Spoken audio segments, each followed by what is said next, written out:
Together review, Dave Franco and Alison Brie are stuck with each other in Bonkers body horror rom-com Sundance 2025.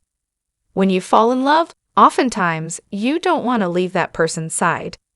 That certainly has seemed to be the case with Dave Franco and Alison Brie, who have spent much of the last few years working on various projects together. Brie starred in Franco's directorial debut, 2020's The Rental, and the pair wrote 2023's Somebody I Used to Know together, which Franco directed and Brie starred in.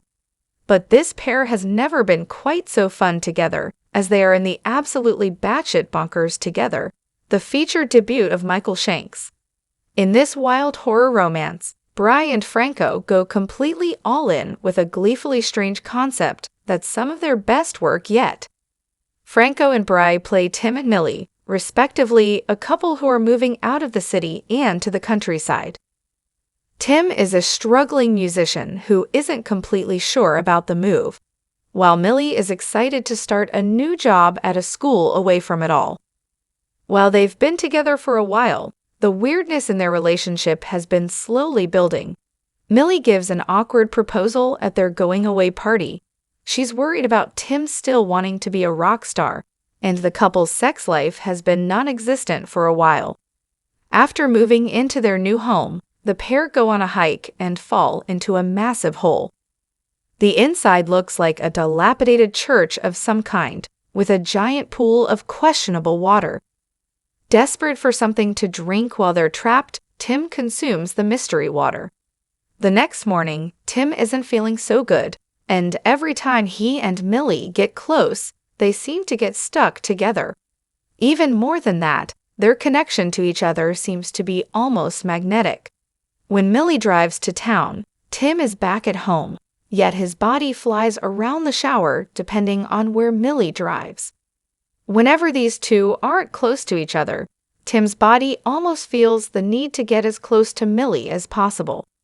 Shank's story quickly shifts from a story about two people who are having a particularly hard time in their relationship into a deranged body horror film commenting on the nightmares of codependency. Dave Franco and Alison Brie are unhinged and great together in Together. It's hard to imagine Together working nearly as well without an actual couple at the center, and Brie and Franco are incredible together here. At first, watching the scenes of them questioning their relationship and choices is biting, as they struggle to find out what the hell is going on with them as a couple. But in the second half, all of that becomes not nearly as important when all hell breaks loose, and these two are worried about being literally stuck together. Brie and Franco are so much fun as this story goes off the rails, and the more absurd this concept gets, the more enjoyable it is to watch Franco and Brie embrace this ride.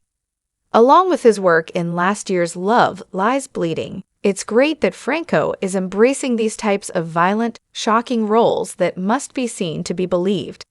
He's particularly great here as the sickness takes over, and he's trying to make sense of this wild development, and Franco does terrified panic especially well.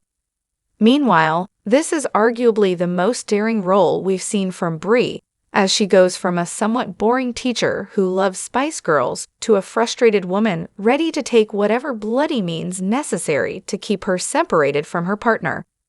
It's exciting to watch Brie go so bold with this performance, as she takes charge in the relationship and in this unbelievable scenario they find themselves in.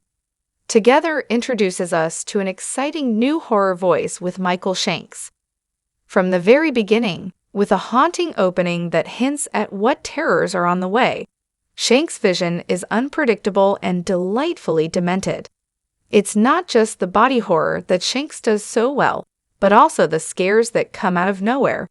Shanks includes a few dream sequences that feel very inspired by Kyle Edward Ball's horrific Skinamarink, and some of the neon-lit scenes without any scares are reminiscent of the work of Jane Schoenbrunn, particularly last year's I Saw the TV Glow. Yet Shanks finds his own style independent of these influences, and it's great to see a new filmmaker already at this level. Similarly, Shanks' screenplay is pitch perfect, a great blend of unrelenting horror and moments that are so uncomfortable you can't help but laugh. The script even manages to aptly explain what in the world is happening to these two, but without bogging the film down in unnecessary lore and history that we don't really need. This is a film that needs a very specific tone, whether in making us squirm at the horror or giving us the relief of a good laugh. And again, it's surprising how well-calibrated Shank's story blends all these elements together.